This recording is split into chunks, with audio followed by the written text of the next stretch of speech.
உங்களுடைய ராசிக்கு 12ஆம் இடத்துல பார்த்தீங்கன்னா, இந்த சூரியன், புதன் இந்த இத்தனை கிரக சேர்க்கைங்கும்போது, குழந்தை சார்ந்த விஷயத்துல கல்வி அறிவுக்காகவோ, அவங்களுடையக்காக ஒரு பெரும் பணம் செலவழிக்கக்கூடிய சூழ்நிலைகள் ஏற்படலாம். அது மட்டும் இல்லாம, இவ்ளோ தூரம் நம்ம அம்மா, அப்பா செய்றாங்களே அப்படின்னு அந்த குழந்தை உணர மாட்டேங்குன்ற ஒரு மன வருத்தம் இருக்கலாம். நான் இவ்ளோ செலவு பண்றேன், பட் அந்த குழந்தை படிக்க மாட்டேங்குன்ற மன வருத்தம் இருக்கலாம்.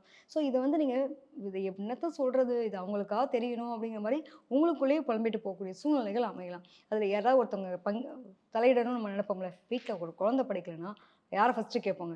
அம்மாவ தானே கூப்பிட்டு கேள்வி கேட்போம். அது மாரி மனைவி மீது கூட ஒரு வாக்குவாதங்கள் வரலாம். தேவையில்லாத ஒரு சண்டை சச்சரவுகள்ன்றதும் ஃபேமிலி விஷயத்துல கொஞ்சம் அட்ஜஸ்ட் பண்ணி போங்க. ஏன்னா 12ஆம் இடத்துல இத்தனை கிரகங்கள் இருக்கிறதுனால, உங்களுக்கு அது சார்ந்த விஷயங்கள்ல பிரச்சனைகள் ஏற்படும். கொஞ்சம் பொறுமை, நிதானம் அவசியம். தொழில் சார்ந்த விஷயத்துல நல்லா இருக்க போதுங்க. உழைப்புக்கேற்ற ஊதியம் கிடைக்க போகுது. அதுல எதுவும் மாற்றம் கிடையாது. ஆனா, வா வரவுக்கும் செலவுக்குமான விஷயம் சரிபாதி இருக்குன்ற மாரி தான். ஸோ தேவையில்லாத கடன் வாங்குறது, கடன் குடுக்குறது, இந்த விஷயத்துல தவிர்த்துருங்க. அதே மாரி யாருக்கும் டாக்குமெண்டேஷன்ஸ்க்கு சைன் பண்ணாதீங்க. என் சொந்தக்காரர் தான் சொன்னாரு. அவரு வாங்கி தரேன்னு சொன்னாரு. அதுக்காக நான் பண்ணி தரேன் அப்படிங்கிறதெல்லாம் விட்டுருங்க. இதெல்லாம் நீங்க பண்ணாம இருக்கிறது நல்லது. இன்னொரு விஷயம் என்னன்னு தெரியுமாங்க? அதாவது பழைய வண்டி ஏதாவது ஒண்ணு வாங்கணுங்க.